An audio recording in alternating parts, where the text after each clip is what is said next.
na mgeni rasmi kwamba amefanya jambo ambalo nadhani tunapaswa kuiga wale wengine ambao bado tuko hai. Si jambo dogo. Mheshimiwa Nyansao, naamini kama kila mtu angepewa hapa mic angesema tunakushukuru sana kwa kuwa na wazo kubwa kama hili kwa faida ya mkoa wetu wa Mara. Kuna bodi imepita hapa inasema aishi milele bila binadamu, lakini nadhani Mungu amesikia.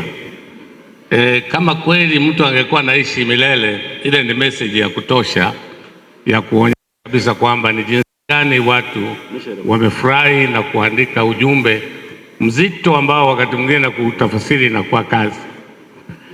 Ndugu zangu wajumbe na hasa wabunge wetu, nadhani Nyansao Foundation imelenga kupiga jeki majimbo yetu. Ni jambo la kumshukuru. Naamini huu msaada si wa mbunge, huu ni msaada wa maendeleo ya jimbo ambalo mbunge wetu ana mzigo wa kuwakilisha na kuona maendeleo yanasonga mbele. Na hili ndilo jambo ambalo Chama cha Mapinduzi kinafanya. Ndugu zangu na hasa wazee wetu ambao wanatulinda kiroho hapa wanajua kabisa chama hiki cha Mapinduzi kiko kwa ajili ya kila mwananchi na kuhakikisha kwamba amani ya nchi inapatikana pale. Leo ndugu zangu, kama ingekuwa amani haipo, tusingekutana kwenye holi hii hapa. Kwa kila mtu anatafuta mahala pa kubana. Unaona wenzetu wa Iran huko wanavyo, wale ambao tuna TV tunaona.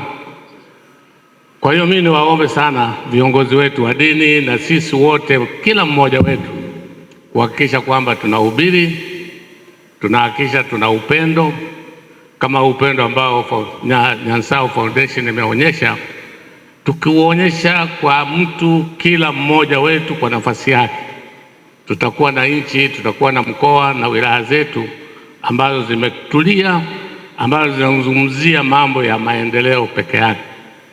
Huyu bwana hata support, lakini una support vipi mahala ambapo huwezi hata kutembea na simenti? Kwa tuendelee wote kupigana na kuhakikisha kwamba umoja wetu, chama chetu, tunaelewana. Na hasa sisi viongozi tunapokuwa tumewachagua hao wabunge wetu na madiwani, tumeshawachagua. Kazi yetu viongozi wa Chama cha Mapinduzi kwa kila ngazi ni kuhakikisha kwamba tunawapa support ya hali ya juu. Unampenda humpendi, huyo ndio mbunge wetu, huyo ndio diwani wetu, ili akifanya vizuri pamoja na sisi ndio tunaendelea kushika dola kwa kuonyesha mfano bila kulazimisha.